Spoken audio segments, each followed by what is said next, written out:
महाभारत का महायुद्ध हम सब जानते हैं, वो खत्म हो गया, पर उसके ठीक बाद एक और लड़ाई छिड़ गई थी।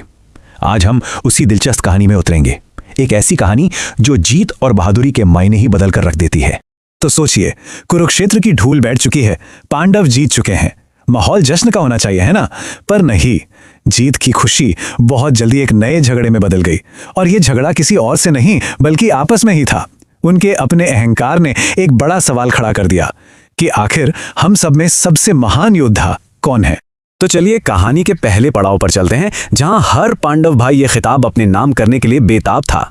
और सबसे पहले कौन आगे आया? जाहिर है अर्जुन। वो गर्व से कहते हैं, अरे 18 दिनों तक मेरे गांडीव की टंकार से ही तो कुरुक्षेत्र कांपता रहा। ये युद्ध मैंने अकेले अपने दम पर जीता है। उनका मानना था कि भाई सब कुछ उनकी तीरंदाजी का ही कमाल है। लेकिन भीम भला कैसे चुप रहते? वो गरजे, मेरी ये गदा देखिए, पहाड़ जैसी, इसी ने तो दुश्मनों को काई की तरह मसल डाला। दुर्योधन हो या दुशासन, सब मेरी ही वीरता के आगे ढेर हो गए। उनके लिए असली वजह थी उनका बाहुबल। और बात सिर्फ अर्जुन और भीम की नहीं थी। अरे नहीं, नकुल और सहदेव ने अपनी तलवारबाजी की तारीफों के पुल बांध दिए। तो वहीं युधिष्ठिर ने जोर देकर कहा कि भाई जीत तो मेरे सत्य पर टिके रहने की वजह से मिली है। मतलब हर कोई क्रेडिट लेना चाहता था। तो भाई जब बहस इतनी बढ़ गई तो जाहिर है इसे सुलझाने के लिए कुछ तो करना ही था।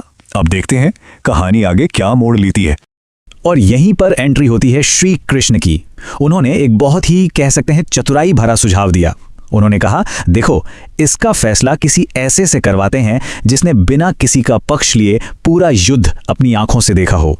और वो एक नाम था बर्बरीक। अब सवाल उठता है, ये बर्बरीक थे कौन? वो एक ऐसे योद्धा थे जिन्होंने एक पहाड़ी की चोटी से पूरे 18 दिन के युद्ध का एक एक पल अपनी आंखों से देखा था। सोचिए जरा, इसलिए उनका जो नजरिया था वो एकदम अनोखा और सबसे जरूरी निष्पक्ष था। वही थे जो इस सवाल का सही सही जवाब दे सकते थे।